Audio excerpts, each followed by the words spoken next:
بہت سنے ہوں گے، بہت وظائف آپ نے پڑھے بھی ہوں گے اور پڑھتے بھی ہوں گے، الحمدللہ پڑھنا بھی چاہیے۔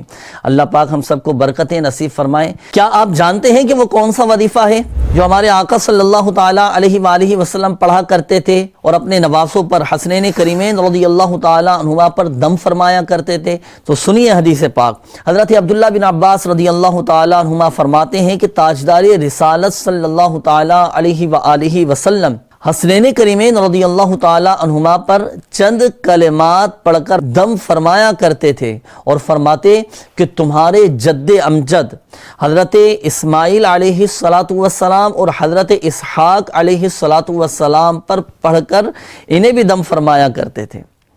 آپ جانتے ہیں کہ وہ کلمات کون سے ہیں؟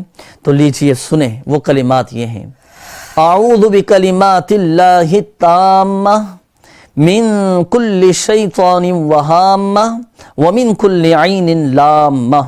تو یہ کلمات ہیں ناظرین، یہ نوٹ کر لیں، یاد کر لیجئے اور یہ اپنے معمولات میں شامل بھی کیجئے گا، اور یہی وظیفہ، یہی مبارک کلمات پڑھ کر جو ہمارے آقا صلی اللہ علیہ وآلہ وسلم کی زبان مبارک سے یہ کلمات ادا ہوئے ہیں، تو ان کلمات کو یاد کر کے اپنے بچوں پر دم کیا کریں۔ انشاءاللہ الکریم اس وظیفے کی برکت سے، ان مبارک کلمات کی برکت سے ہمارے بچوں کی بھی حفاظت رہے گی۔